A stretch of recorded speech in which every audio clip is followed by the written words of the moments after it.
Mga kapuso, patuloy nating binabantayan ang kilos at lakas ng Bagyong Krising.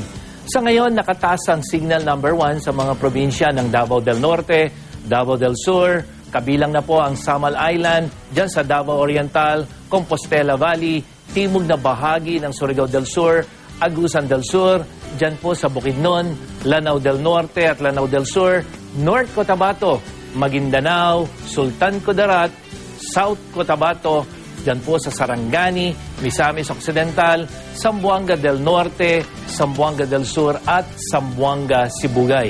Dahil sa Tropical Depression Krising, nagtaas din po ng yellow rainfall warning ang Pag-asa dyan sa malaking bahagi ng Mindanao.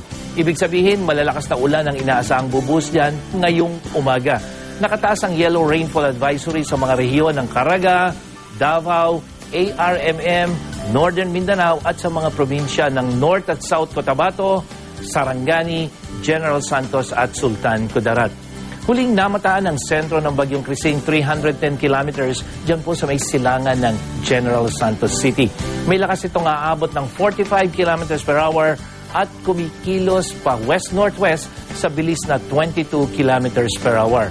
Sa storm track na inilabas ng Pag-asa, ito po yung inaasahang tatahakin ng Bagyong Krising. At ayon pa sa ahensya, inaasahang mamayang hapon tatama ang bagyo at una itong tatama sa probinsya ng Davao Oriental.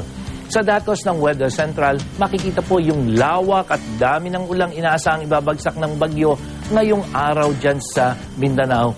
Lalong-lalo na po dito sa eastern section na kung saan medyo malayo po doon sa sentro ng bagyong si Krising. Mararamdaman na rin ang mga pag-ulang dala ng bagyo dyan po sa Visayas, lalong-lalo na yung malalakas na ulan.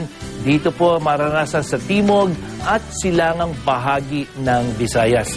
Hindi naman gaanong dama ang epekto ng Bagyong Krising dito sa Luzon na magkakaroon lamang ng mga pag-ulan, lalong-lalo na po dito sa eastern section. At dito nga sa Metro Manila, hindi pa po natin mararamdaman o hindi mararamdaman yung epekto ng Bagyong si Krising.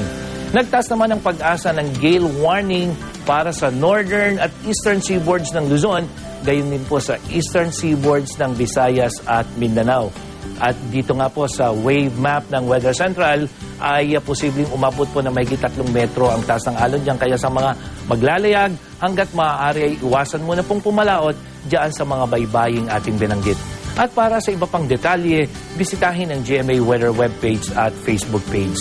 Ako po si Nathaniel Cruz para sa I Am Ready, serbisyong totoo ng GMA News.